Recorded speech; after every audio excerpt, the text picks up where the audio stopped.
All right, so here we are on part two of the podcast. We were just talking about health exercises and the health benefits of Tai Chi. Um, I started off doing silk reeling. The Chen Xiao Wang lineage of Tai Chi, they do like 18 silk reeling exercises. And so as I progressed through that, I started to regain my mobility. And then we got into like the Ba Fa Wu Bu, the 8 methods and 5 steps, and a lot of structure testing.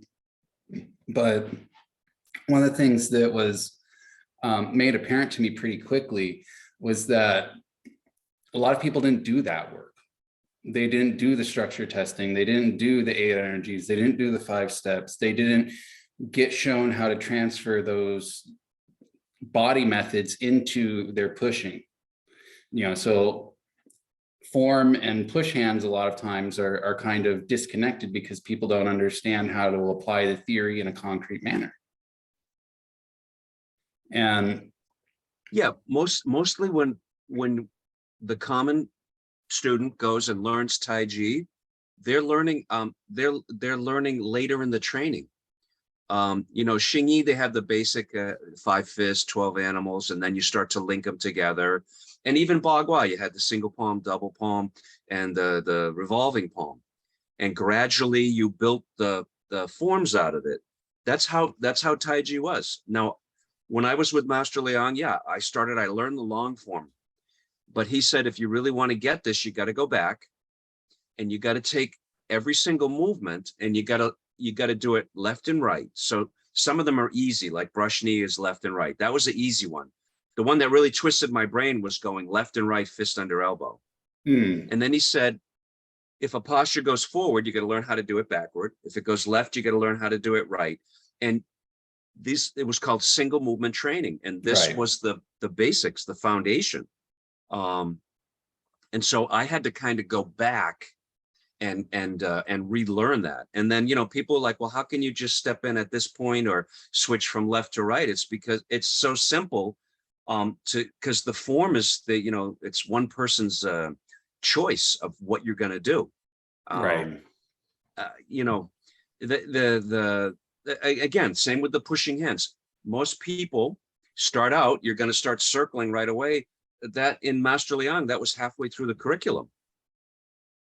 People say, oh, why aren't we doing that? Because what are you going to do? Write a book? You don't know the ABCs?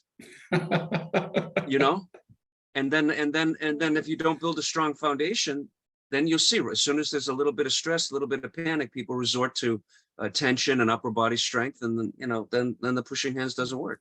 Right. One of the things that really informed me about how to do pushing hands properly. I was walking to a friend's house for a holiday party, and this guy's on a bicycle coming at me on the sidewalk, and there's a bike lane. And I'm like, I don't want to get out of the way. You have a bike lane. You can hop down onto the bike lane at any time you want. I'm not getting out of the way for you. And, I guess he thought he was just going to run me over, and I kind of yielded and then kind of bumped him off to the side and put him in the bike lane. And I was like, oh, that's what I've been doing this whole time. I was at a demonstration. This was in Boston, Master Liang. There was this huge, it was on the wharf. It was like one of these huge bunkers or, gigantic auditorium. And our school had done the demo, and the Master Liang was going to the bathroom, and one of my seniors said, go with him, just be with him. And so he and I are walking, and people are like, we are shoulder to shoulder, and people are bumping and jostling us. And he's getting farther away because people would hit me and it would knock me back. And he was just like an eel. He was just so soft. And ended up, he already went to the bathroom and was halfway back, and he met me, and then I walked him back. I didn't even go, to be with him. So, yeah. My Tai Chi instructor was really small guy. He was, 4'10" and 105 pounds, but I had, maybe 80 pounds and, 9 inches of height on him, and he could launch me across the room without effort. Yeah. And He did Yang style he never mentioned where he learned it. He said he did it for about 15 years, but they never taught him any martial anything. He just did form and push hands forever. And so he met Chen Xiaowang at a demonstration for Kung Fu here in Arizona one time. And I guess that was the last time Master Chen ever came back to our town because it was too hot. But he got to meet Master Chen, and Master Chen introduced him to the disciples here locally. And he did a lot of training with, I believe it was Chris Ford and Betty Dong.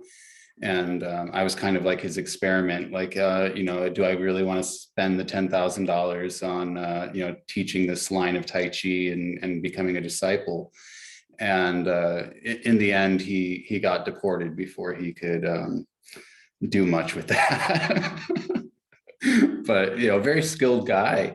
And I really enjoyed learning from him because he was very practical with that. And then my teacher, for hsing-i and bagua, I looked out at the world after my Tai Chi teacher left, and I was like, oh man, who am I gonna, you know, learn from? And he called me up one day. He saw me post on Facebook. He was like, can I have your phone number? And I was like, yeah, sure. I don't know who you are, but if you really want to talk Kung Fu, let's chat. And I think we had about a 90-minute conversation. And, you know, I had been looking for the Qigong school, so it found me. And I found it really interesting. The double butterfly Neigong is something really special that he didn't get to pass on to his students. If you want to talk about that, you mentioned you met Master Gong once in Boston, correct? Yeah, my 7-star pre-menta school, it was the East Coast Kung Fu Federation, and there was you know, an annual demonstration in Boston, and a whole bunch of people came from Washington, New York, Philadelphia. Yeah, and I saw yeah, your grand teacher Kenny Gong do like a butterfly, you know, the double butterfly form, and it was really soft, which is interesting because most people don't realize that hsing-i has the soft part. Mm-hmm. Like, and they the same thing. People think Tai Chi is only slow and soft. They don't realize it's fast and hard, or they think hsing-i is only double fast and jump hard. kicks and cannon punches. Yep. And I saw him do that butterfly form, and it was pretty amazing, the energy that was coming off of him. And yeah, there was a whole, he was showing a whole nother level. Yeah, I've learned some of the basics of that, and from what I've seen, there are some aspects that I feel like he took. So in our style of hsing-i, we have an exercise called Seeking Moon at Sea Bottom. I don't know if you guys have that one as well, but it's for fire element Neigong. And one of the things that you're doing is like taking the intermixed energy from the earth after you're taking it from heaven, and then you're kind of like bringing it up and spreading it around you and that sort of thing. So one of the things that I've learned is that double butterfly Neigong in other lines, they kind of push out the back, and then you know, there's more gathering, particularly from like Gerald Sharp's line of hsing-i, because he has a Jiangrong Chao style as well. And so like they're pushing it out the back, and they're doing a lot more gathering down on the ground. So the double butterfly set kind of takes that pushing it out the back and gathering at the ground intermixed energy thing. I think the purpose of that is to like undo the cocoon, if you will. You know, we get these analogies to reeling silk. So like in the beginning stages, you're like a caterpillar trying to get the silk out, and then at the middle stage, you're trying to get the silk to come around you like a cocoon, and then at the end stage, you shed the cocoon and you're a butterfly. So you know, I think this was like a shed the cocoon sort of exercise, and he was making space in his joints and then bringing it into the body and then out again. And, you know, looking at it, I feel like a lot of it does come from, you know, maybe some of his Hung Gar experience, because he did that prior to really focusing on hsing-i. But I don't know. We don't really get a whole lot of information, except that he like modified the hsing-i to be like a sparrowhawk hsing. So apparently our hsing-i is like specifically the sparrowhawk body method, and then our bagua is modified to be like the crocodile body method. So it's that fire water balance. But it's Well, kind of you know, yeah, go ahead. well, you know, I mean, I saw Master Qigong, so I know what his body type is like. The way I was taught from a few different teachers was the 12 animals were 4 techniques for the 3 kinds of body types. So you had big body, whatever that means to you, wide or whatever, small body, whatever that means to you, and medium body. And so a lot of the techniques, a lot of the birds were for a more smaller body. And then like say like tiger and horse, that's for somebody that's really big. You don't need anything. You don't need a huge defense. You just need to put the power out. If you got a very small body, you can't stand there. That's why you can't have a flyweight box with a heavyweight. Right. It has nothing to do with power given. It's how much power can you take. And so it makes sense that his butterfly style, because he had a lighter body, would have more subtlety and more suppleness. You know, we see that in the various hsing-i masters. Why?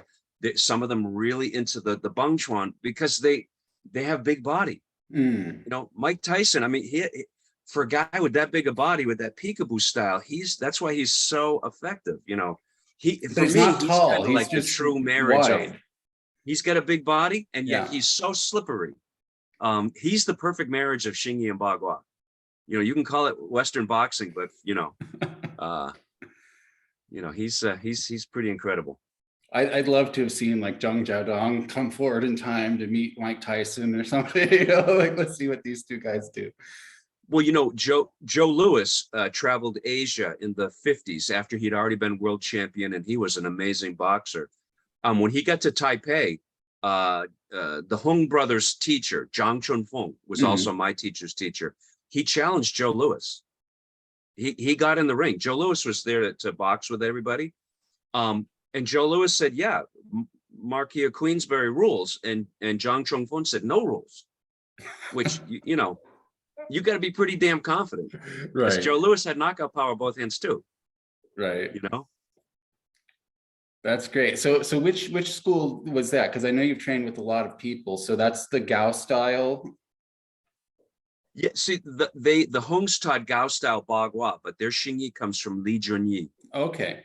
So Zhang Jiaodong, Li Junyi were classmates and brothers, and they taught together. You know, in Tianjin, you know, for years. Some estimates are that, you know, at one point they probably, between the 2 of them, taught 5,000 students. Oh wow, that's a lot of people. Yeah, really prolific. So you know, Li Junyi, the hsing-i styles are similar. The difference is in the footwork for the wood punch. So Li Junyi is basically always keeping 1 foot forward, doing the replacement step. Zhang Jiaodong like to change feet. So I trained both ways, so I guess it comes from both guys. So if you think of, so Master Choi's teacher, Chan Yukian, had 2 hsing-i teachers, one from Zhang Jiaodong, one from Li Junyi. So Okay. When Master Choi taught, he always taught both methods. So Chen Yiren, he learned from Chu Gui Ting as well as Jiang Rong Chao for hsing-i and bagua. Yep. Yeah. Yep. Yeah. Actually, Chu Kui Ting was his sparring partner. Okay. That's what they did. See, a lot of people, you know, yeah, we all like to get together and do pushing hands and forms. They got together, they sparred. Right. Now I'm not saying they fought, but they sparred. They're trying to punch and kick each other. They're trying to control each other. Chu Kui Ting was one of the 4 Chu brothers. The oldest brother won. He was like the first one to win a national tournament, full contact tournament. You know, whenever that was, 1920 or something. So they were definitely, they were into practical application. You know, that is one thing I really valued about my teacher who just passed, Lloyd Day, was that he always made us work on practical application. Yeah. We would always do Neigong, we would always do Zhenjiang, but then we would get right into, this is how you use Pichuan, this is how you use Bangchuan, Paochuan, Zhuan, Heng. Of course, they use Cantonese. So I did all my reading in the Mandarin stuff, you know. So like, Right, and I learned from Master Choi, who's Cantonese, you know, so I have most of it in Cantonese, but yeah, you Pek know, I do Bong, understand the Mandarin, yeah, you know. Yeah, so Master Choi, he always called application sparring, mm, you know. So when he'd do a movement, we'd correct it, do the movement, he'd go, okay, now we go into sparring. And that's how he thought of sparring. Fighting was different. right, Sparring always had some kind of parameter. Fighting had no parameter. So application was always within, whether you put the gloves on and you went for 2 rounds or you did applications, in his mind, that was sparring. right. You know, and fighting was, I walk out of here and you're done. Yeah, or you might walk to the hospital. Yep. Yeah, yeah. I got into a fight a few years back. A friend had a fellow stay on his couch, and the guy was very rude, and my friend ended up kicking him out, and he tried to break into the house at like 3 o'clock at night. And so, you know, I'm there for this party that we're having, and you know, there's this guy trying to break in, and I just opened the door. He's huge, comes running at me. I'm like, okay, I just peed you onto the face, you know. And he had to go and get plastic surgery because I gave him, you know, a hematoma basically. Yeah. You know, it's one of those things that these arts are not for sports. This is a destructive thing. It's not meant to like go into the ring. Like if you do this to people, they go to the hospital. You know, look at Zheng Wei Li and Joanna Jacek, that brutal kickboxing fight in the UFC a few years ago. Both of those women had to go to the hospital. You know, like that's a fight. Yeah, Muhammad Ali and Joe Frazier. I mean, Muhammad Ali has his jaw broken. Joe Frazier had a concussion, and I can't remember one of the other thought. Oh, when I go back to the dressing room, I'll die. That's how hard they were hitting each other. I totally believe that. I do. Yeah. You know, when you train to hit like this, it's like you're getting hit by a vehicle when you get beat up. You know, it's not fun. Yeah, you know, the whole body's stronger than the arm. Yeah. Yeah, I'm you know, only 160 pounds, you know, but I hit very hard. You know, when we were talking back about, you know, soft style and you know, and healing and all that, you know, Master Choi was a big one for teaching the 3 energies of hsing-i. So in Cantonese, it's Mingjing, Namjing, Fajing. In Mandarin, it's Mingjing, Anjing, Huajing. And so it's obvious energy, hidden energy, and transform energy. And so, you know, he always talk about it. And so one time I said, you know, I've never seen anybody do hsing-i at that huajing, that high level. Can you show me? And he looked at me with the craziest look on his face. He goes, you know it already. And I said, what is it? He goes, it's Tai Chi. It's what you Tai Chi people do. And he started doing the elements really slow. And he said, I'm transforming my energy. When he did the elements hard, he said, I'm showing you the energy. And when it was hard and soft, he said, I'm hiding my energy. He also broke down every part of a technique. So he would do the defense would be the huajing, and the control would be the anjing or the hidden, and then the ming would be the power to come out. Mm-hmm. And so one thing that he really liberated me with is a lot of these concepts and principles, they're alive and well, and you can work them and you can use them and do your training. They're not just written on a paper and this is this and that's that. And you know. So I'm kind of curious. I had a chance through the years to, you know, talk with various Lahabafa people and that sort of thing, because I'm in adjacent lineages. They're willing to share things because, you know, it's cool. We're all family, right? Yeah. So I was talking to Nelson Ma on Rum Soaked Fist. He put something up about their Lahabafa Jianzhong, the Wei Tuo Gong training. And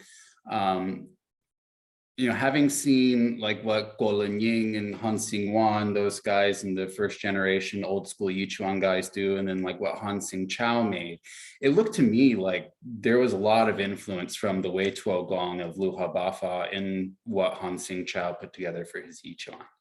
And it's really beautiful that we have this community on the internet where we can just show each other these things now, like, oh yeah, here's my YouTube link, and take a look, this is what it is. Does Master Choi teach the Wei Tuo Gong stuff, or does he teach the Yichuan for Jianzhuang primarily? So he mainly teaches the Yichuan. He felt that the Yichuan was the best for the internal training. Right, you only got so much time to do stuff, right? Exactly. And even like we did, he doesn't call it Santi, he calls it Samtai. We would do Samtai in different levels for different trainings, for small heavenly circle, large heavenly circle, open up the Dantian, things like that.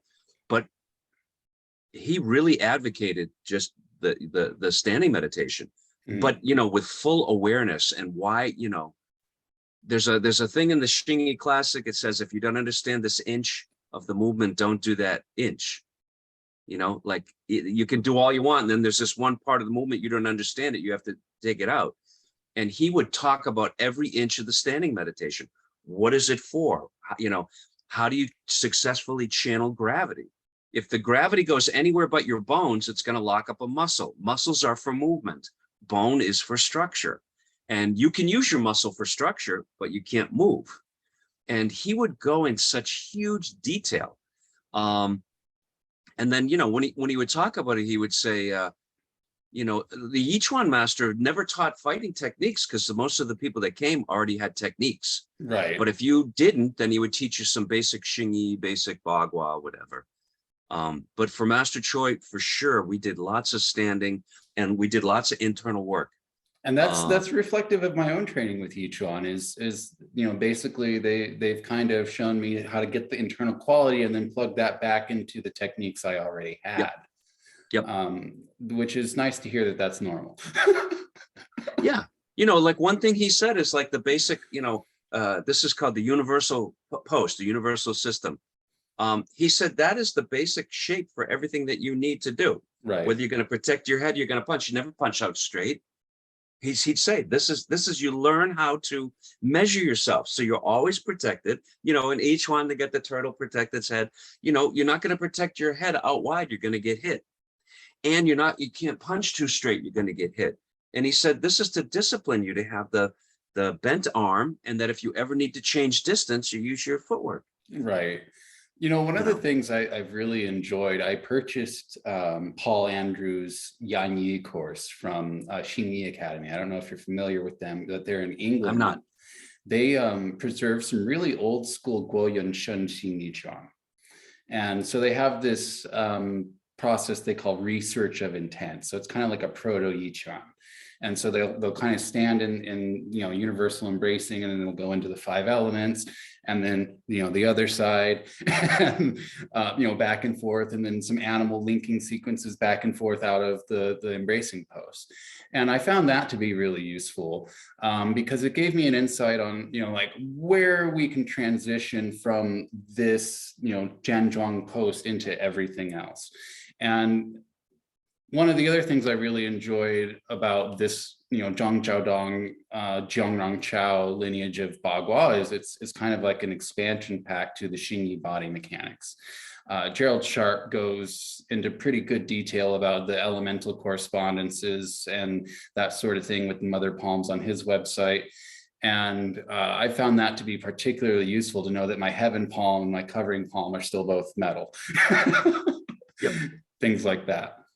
Yeah, you can see in the Zhangrong Cha, the 64 mother palms, or some people call it the original form. Yeah, you can see the hsing-i 12 animals, and also Zha Shi Cui is in there. I learned a swimming dragon from Master Choi, and that if you closed your fists, you'd have half of it would be hsing-i. The idea is that you apply the principle to what you're comfortable doing.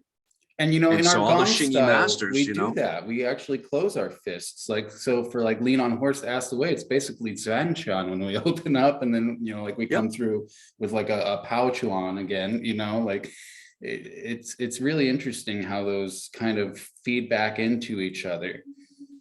Yeah, I mean, and this is the same thing like for Tai Chi. Everybody sees the palm, they think push, but they're palm strikes. If you do them like that, then the postures can be a little more practical. But you know, sometimes just pushing, again, nobody gets nobody gets pushed to death. I'll tell you a funny story.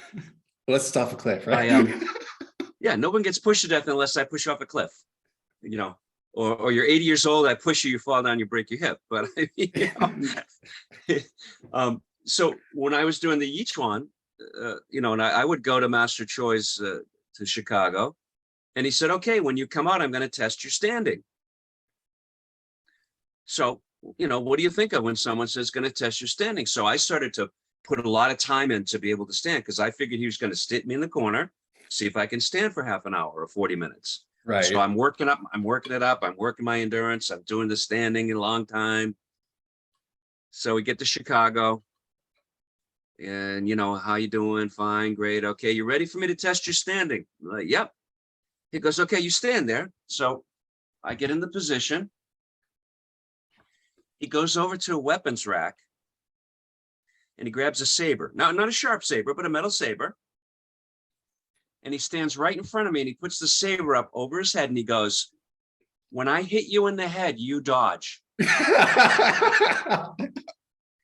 And the scariest thing was when he picked the saber up, I saw him go into full meditation. He was gone. And then you know what my mind's doing?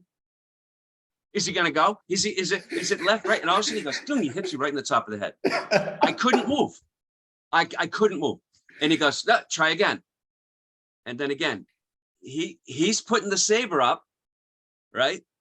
And I can see him. He totally blanked out. Like he was gone. And then I'm sitting there and my mind is racing. My body's racing. And then I started to dodge and he hit me where I went. And then he said, see, your standing meditation is no good. I don't care how long you stand. He said, you have to connect internal to external and muscles to bone. And he said, as soon as you are thinking, mind not connected to body. And as soon as you're tense, muscle not connected to bone. So about a year later, I go back to Chicago. He goes, hey, I'm going to test your standing meditation. Now I know it's coming. So he gets in front of me. He picks the saber up. I immediately went into meditation. I trusted. I went into full meditation. I went, I don't care what he does. I've already been hit. I don't care. I'm going to go into full meditation. When he saw me go into full meditation, he goes, you passed. That's satisfying, right? Yeah. He didn't need to test it. He saw, I'm already connected. I'm connected. Do your best. You know, the one time I knew I had gotten something right was I didn't get any correction afterward. You know, we're practicing. I think I'd been practicing Bung Chuan for almost a year at that point, about 10, 11 months. And I go up and down and up and down and up and down the park. And, you know, Sifu looks over at me and just kind of nods and says next element. I was like, oh, that's the first time I've never heard, you know, you need to fix this and that. And I was like, oh, wow, I got it. Okay. Yeah. No, I worked on Bung Chuan for a year, but with lots of detail. Right. And then after that year, then I started to learn the other fists. And I remember, and see, he taught metal last. Because he said no one has power.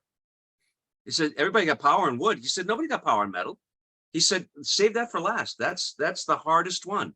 And we're going to, you know, take a lot of time on that. And I asked him, I said, well, can I just see what the metal looks like? He goes, why? He would never show me. But when he did metal, oh my God, amazing. The amazing power that comes out of that guy. Just incredible. So one thing I wanted to talk to you about, because we're both kind of mythology nerds and meditation nerds. Yeah, sure. You know, We didn't haven't I even asked me about spirituality yet, have you? yeah, we got a few more minutes left, so I wanted to get it in. You know, one of the things that I keep seeing through the years is all of these different connections to other cultures in these Chinese arts. So like Bagua, I see the eight gates of the mysterium of you know, Zoroastrianism, and I see you know, in La Habafa, like all of these hybrid animals are reminiscent of like Assyrian and Babylonian mythology. And then I see, you know, all of these different connections through the years. And um, personally, I started off as like a Christian kid, and then I, you know, broke away from the church, and I was a Baha'i for a little while. So I really got into Sufism and Rumi and Hafiz and that sort of thing. And then I broke away from that and decided to get into Taoism and Buddhism. And the last few years have been doing like Mantranyaya and Vajrayana, so like Japanese Shingon and Tibetan Buddhist stuff. And I was just curious what some of your impressions were on how these arts may have come through, and what the different you know, like Persian and that sort of thing influences I keep seeing are. Well, you know, if we look at martial arts have to do with death. Like, you either have to learn how to kill somebody, or you have to learn that you might get on the battlefield and you might get killed. Mhm. So common people don't walk around thinking that they're going to die. It's the same thing with people who are sick as kids. You know, the Catholic saints, there's so many full of, they all, you know, they're all sick, and the tether to life is very, you know, fragile. And when you have to contemplate and be aware that you could die at any moment, you have to get in touch with what's not here. And so, you know, there's a really great book. I can never remember the title, but it's Battlefield Haiku. It's Japanese. And supposedly, if I've got you and I got the sword right over your head, if you can, without any ego or fear, compose haiku on the spot, I'm supposed to let you go. And there's a book of this Battlefield Haiku. If you look it up, you can find it. I can't think of the title right now. All spiritual pursuits are how to deal with life and how to deal with death. You know, you have to be prepared to die at any one moment, but I think a lot of people are not prepared to live.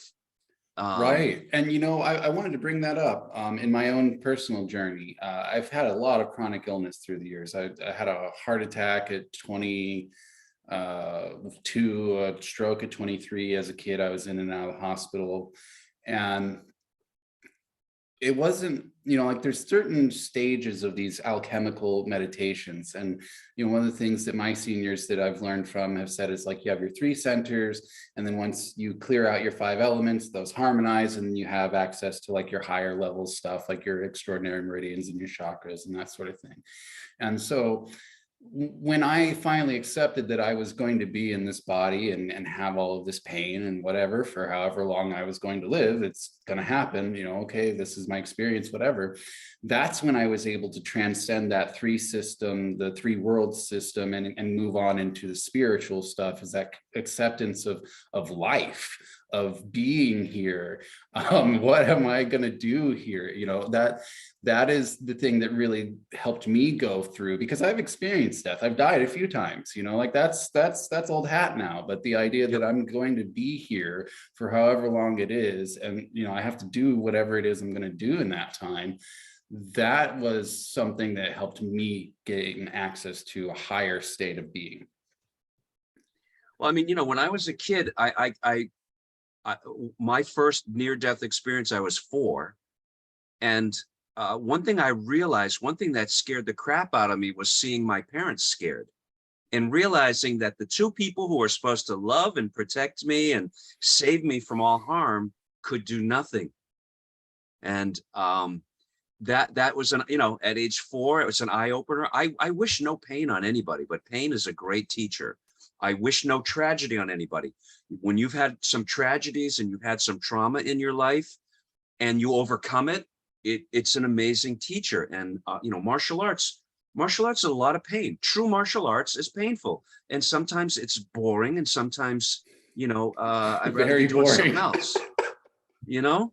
And yet it's just amazing. And same thing for your spiritual pursuits. We're all born. We're all doing this thing. And we're all gonna die. No one's not gonna die. My challenge is, am I really gonna live? And I do believe that religion and spirituality isn't about preparing for death. I think it's preparing for life. Mhm. I think when you die, it's going to be really easy. Number one, you can't do anything about it. You're just going to go.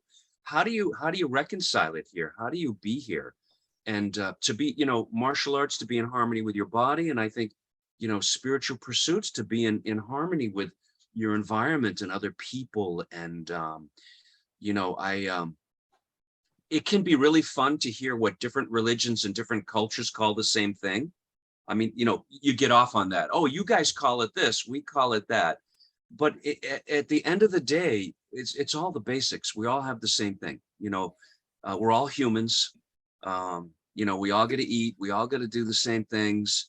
And, you just want to find, like when you find your martial art or your meditation or your spiritual pursuit, you just want to find the one that works for you. And not worry about like getting anybody else to do your path. Right. Like I really don't care, and I don't mean this in a bad way. I don't care if people don't want to study martial arts with me or spiritual arts. I really don't care. I care that you do study martial arts, and I care that you do have a spiritual path. I that's how strongly I feel. You have to have one. If I don't provide it, I don't take it personally. Like I'm not going to tell you who to marry or what food to eat or whatever.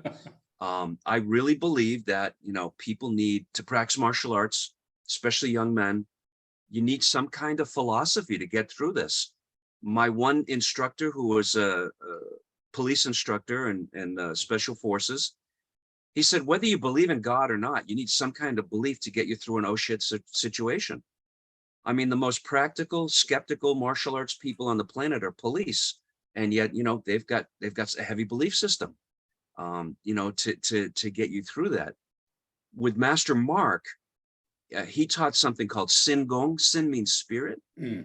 And they believed that you developed a spirit that would help you in those cases where you walk out of a door and someone throws a sneak punch at you. So it's that like shin, not shin. When your reaction right? wasn't there, the spirit would take over. He was a geomancer. He was an exorcist. I mean, he did lots of spiritual work besides martial arts. And I'm actually wearing a red dragon talisman on my shirt. Really? Yeah. Excellent. I got this from Dane Tobias in Australia. My fiance saw these when they released them, and she's like, yeah, we need that. It's good for healing and wealth. Cool, let's get that. Healing and luck, right? So Master Mark had 5 or 7 seals, these big chops that came out of the Juklung temple in Hong Kong. And so what I did, and they were really old, they were kind of like clay. So I took a calligraphy brush and I painted them and then got the impression. And I sent them to the people that I know that are really Taoist and Chinese scholars. And they read them and they said, number one, they're really old characters, really, really difficult to read, but they were invoking the protection of the Dragon King. So I have a couple of those around as talismans as well. Can't go wrong with the Dragon King. We're coming right up on the time that I have this room reserved, and I just wanted to wrap up real quick. Sure. If somebody wants to train with you, I know you have a lot of experienced Tai Chi instructors out there that teach under your line, but if they wanted to reach out for other styles, how should they do that? I'm just starting to teach seminars again, and I'm just starting to be out, now after the pandemic is slowing down. I do teach a little bit of hsing-i and bagua at my classes, but that would be the only way, right. They'd have to come privately, or I mean, I could teach. If somebody has experience, then Zoom is fine. Okay. If they've never studied hsing-i or never have any experience, Zoom is the slow path. Right. Right. It's So kind of I could difficult if you definitely haven't do felt a it. consultation, or, Mm. I could do something like that. So, they can hit me up on my YouTube page, or my whatever, my email or my Facebook. I'll definitely find some, or I can find somebody that they could study with too.